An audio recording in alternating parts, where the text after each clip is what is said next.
तो नारायण, तमेव माता च पिता तमेव तमेव बंधु च सखा तमेव तमेव विद्या द्रविणम तमेव तमेव सर्वम मम देव देव। तो सबके माता पिता भगवान है। तो देखो नारायण, सबके मालिक भगवान है। तो एक नौकर मालिक के घर में तो रहे, जगत धर्मशाला बड़ी, मालिक परम उदार। उससे खाना पीना ले, कपड़ा ले, सब सुविधा ले, रोशनी ले, उसकी हवा में सांस ले, पानी ले, और उसका बिल कभी न चुकावे और उसका नाम भी न ले, भजन भी न करे, माने मन में कृतज्ञता भी न हो, तो यह स्वामी द्रोही हो गया।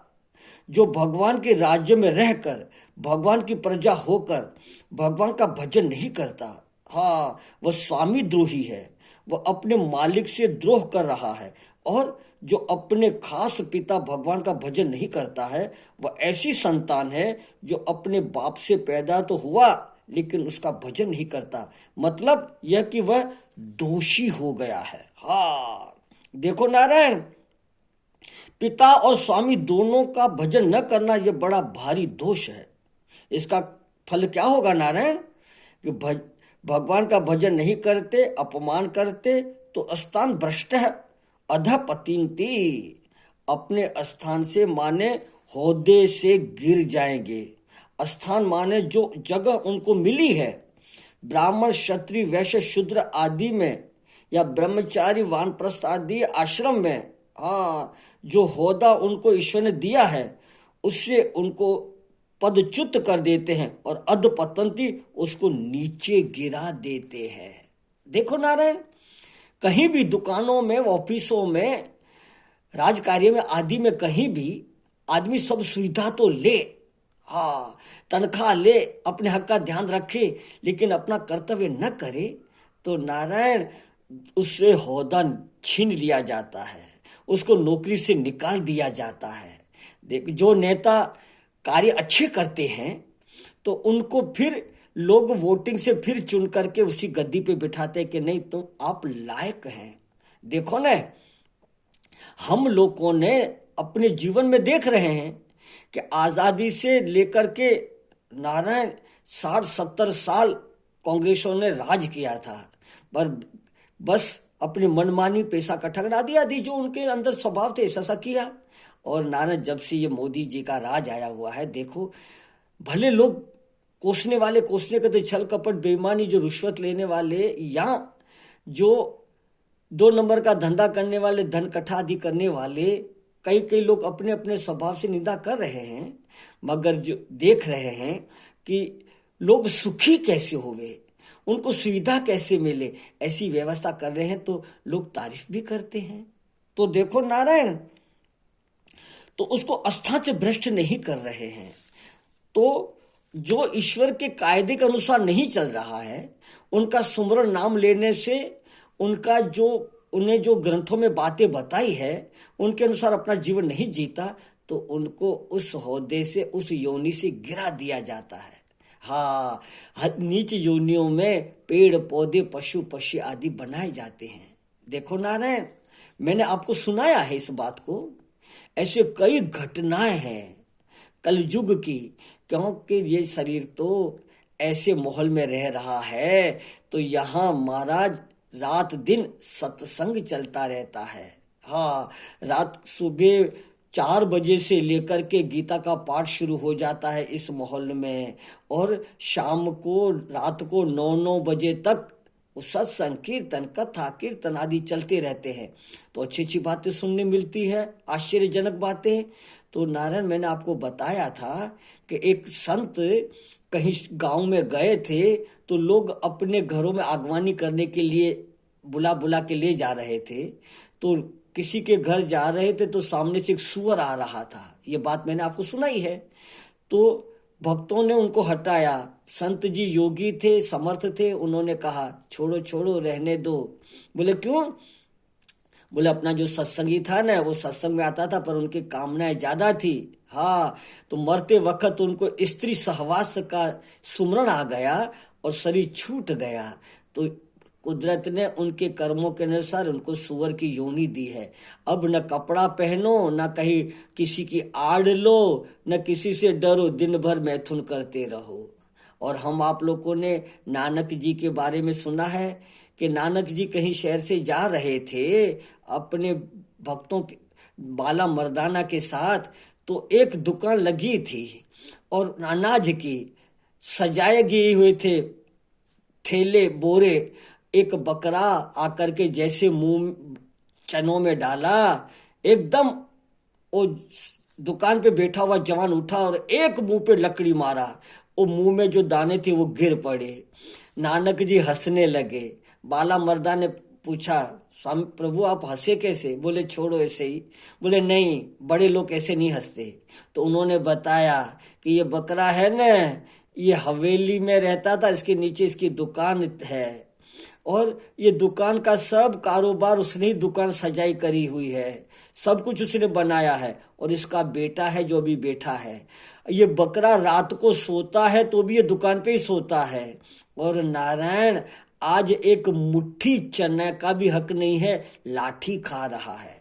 देखो नारायण, हमारे घाट वाले बाबा कहते थे कि हमारे घर में बार बार चूहा आ रहा है या चुपकेली रह रही है या मच्छर आदि कोई भी आ रहा है, कोई भी जीव बार बार वहां आ रहा है, तो वो कोई न कोई जन्म का अपना संबंधी है, तो वो उसी जगह आ रहा है। तो इसलिए सावधान। भगवान के कायदे के अनुसार उनका सुमरण भजन नहीं करते। हम उनका सुमरण भजन करेंगे तो उनकी आज्ञा का, उनके कहे हुए वाक्य हमें याद आएंगे और अपना जीवन जो उछलंग है उस पे मोड़ आएगा। और जो ऐसे नहीं करते हैं तो नारायण अपने पद से अच्युत हो जाते हैं, गिर जाते हैं, गिराए जाते हैं। मैंने आपको बताया था नारायण, बहुत वर्षों 15 साल के आसपास की बात होगी, ऐसा मेरा अनुमान है। गीता भवन 1 नंबर के बाहर एक व्यक्ति ने दूसरे मित्र को चिल्ला के कहा, अरे भैया अपन बनिए है, बनिए। बनिया कभी भी घाटे का धंधा नहीं करता। हाँ, हम ऐसी तरह अपना जीवन बितावे तो कम से कम दूसरा जन्म मनुष्य का तो मिले, नीच गति नीच योनि न मिले। इसके लिए सावधान रहना चाहिए।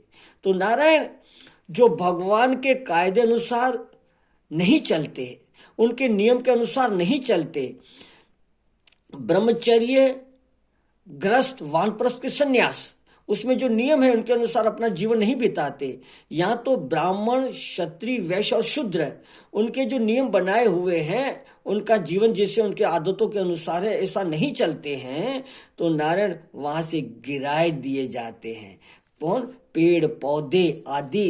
अब तुम दुख सहो, भूख सहो, प्यास सहो। हाँ, पशु पशु बन करके हमने स्वामी सुखदेवानंद जी के जीवन चरित्र में पढ़ा था कि वो बनिए थे, व्यापारी के बच्चे लड़के थे कि बोले दुकान पे खड़े थे तो भैंसों बैलगाड़ी में, भैंस की बैलगाड़ी में सामान लाद करके ले जा रहे और लाठियां पड़ रही है और भैंसा सांस ले रहा है जोर जोरों से, और नारद सांस लेते हुए सांस के अंदर खून भी निकल आया। मैंने भी ये सीन देखे हैं नारायण। यहाँ गुजरात में तो भैंसों पे नहीं लादते हैं, पर यूपी में बैल की गाड़ी नहीं बनाएंगे, भैंसों की गाड़ी बनाएंगे। तो नारायण वो बेचारा चलते चलते गिर गया भैंसा, और ऊपर लाठियां चल रही है। तो उनको एकदम वैराग आया कि भजन बिना देह बैराने, अगर भजन न करेगा, भगवान के कायदे के अनुसार अपना जीवन न बिताएगा तो ये हालत होगी। हाँ, ऐसे करके हृदय कांपने लगा। तो नारायण, जो जानबूझकर भजन नहीं करते उनको तो भगवान वर्ण आश्रम और सुविधा से वंचित कर देते हैं। लेकिन देखो नारायण, जो बेचारे अनजान है, जिनको पता ही नहीं कि हमको भगवान का भजन करना चाहिए, उनका क्या होता है कि बोले कि कोई ऐसे हैं जो भगवान की कथा से दूर पड़ गए हैं, अनजान है, जंगलों में रहते हैं, पहाड़ों में रहते हैं, जहाँ कथा वार्ता वेद शास्त्र पुराण नहीं मिलता है, या फिर घर में बंद है।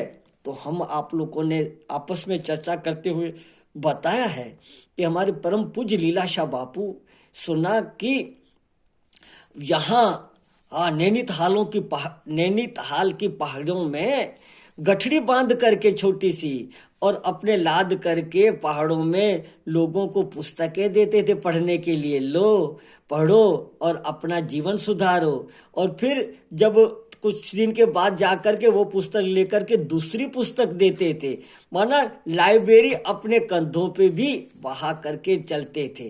तो महापुरुष तब तो कहते हैं ना कि संत हृदय नवनीत समाना, कहा कविन पर कहा न जाना, निज ताप द्रवई नवनीता, और पर दुख द्रवई संत सुपनीता। मक्खन का संतों का हृदय मक्खन जैसा है। बोले नहीं नहीं, आपने भूल किया कवियो। तो बोले मक्खन को तो गर्मी लगती है तो पिघल जाता है, मगर संत तो दूसरों का दुख देख करके पिघल जाते हैं। तो वे लोग किसी तरह भी उनका जीवन अच्छे कार्यों में लगे, उनका जीवन मनुष्य जीवन सफल होवे, तो संत लोक नारायण ऐसी व्यवस्था करते हैं। अभी कुदरत ने ऐसी कृपा की है तो, और व्यवस्था अच्छी अच्छी की है, तो नारायण